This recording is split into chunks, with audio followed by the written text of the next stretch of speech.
सोचिए अगर अमेरिका में नौकरी करने का सपना देखने वालों को अचानक यह सुनने को मिले कि अब वहां काम करने के लिए और वहां का वीजा पाने के लिए आपको लाखों करोड़ रुपए देने होंगे, तो झटका सा लगेगा ना।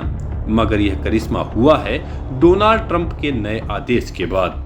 अमेरिकी राष्ट्रपति ने H-1B वीजा की फीस को इतनी ऊंचाई पर पहुंचा दिया है कि अब केवल वही कंपनियां और वही प्रतिभाएं इसके लिए आगे बढ़ पाएंगी जिनकी कीमत वास्तव में अनमोल हो।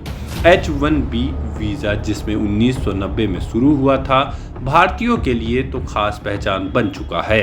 हर साल सबसे ज्यादा वीजा भारत के नागरिकों को ही मिलता है, लेकिन अब स्थिति बदल चुकी है। पहले जहां प्रशासनिक फीस महज $1,500 हुआ करती थी, वही अब सीधे $1,00,000 यानी कि लगभग 88 लाख रुपए सालाना कर दी गई है। सरकार का तर्क है कि इस कदम से कंपनियां केवल उन्हीं बेहद कुशल इंजीनियरों या टेक्नोलॉजिस्ट को अमेरिका लाएंगे जिनका वहां कोई विकल्प ही ना हो। ट्रंप यही नहीं रुके, उन्होंने गोल्डन कार्ड वीज़ा प्रोग्राम का दरवाजा भी खोल दिया है। इस वीज़ा की कीमत इतनी अधिक रखी गई है कि यह सीधे अमीर निवेशकों और अरबपतियों के लिए ही है। किसी व्यक्ति को इसके लिए $10 लाख यानी कि लगभग 9 करोड़ रुपए और कंपनी को $20 लाख करीब 18 करोड़ रुपए चुकाने होंगे। इससे ग्रीन कार्ड जैसे दर्जा दिया जा रहा है, यानी मोटी रकम देकर कोई भी अमेरिका में रह सकता है और कारोबार कर सकता है।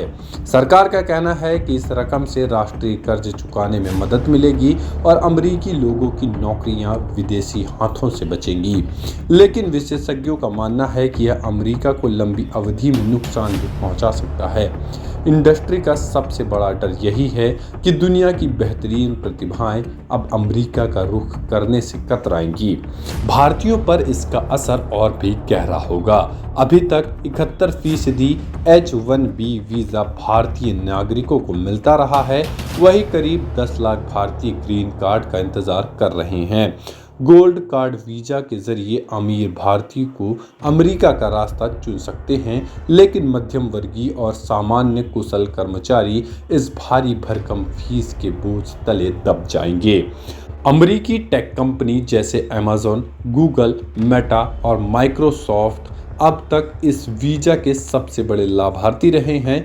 Amazon को तो साल 2025 की पहली छमाही में ही 12,000 से अधिक H-1B वीज़ा मंजूरी मिली थी, लेकिन नए नियमों से कंपनियों के सामने यह चुनौती खड़ी हो गई है कि क्या वे इतनी ऊंची कीमत चुकाकर अब भी विदेशी कर्मचारियों को लाना चाहेगी।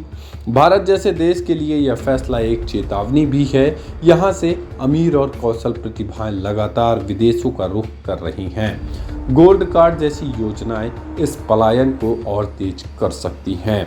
ट्रंप की नीतियों पर समर्थक थाली बजा रहे हैं कि आखिरकार अमेरिकी नौकरियां अमेरिकियों के लिए का वादा पूरा हो रहा है, लेकिन आलोचक सवाल उठा रहे हैं, क्या नीति अमेरिका की इनोवेशन और तकनीकी बढ़त को कमजोर नहीं कर देगी। अब सवाल ये है कि क्या ट्रंप का यह दाव अमेरिका को वाकई मजबूत बनाएगा या फिर वैश्विक प्रतिभा से दूर करके उसे धीरे धीरे पिछड़ेपन की ओर धकेल देगा। इस पर आपकी क्या राय है, हमारे साथ जरूर साझा करें। धन्यवाद।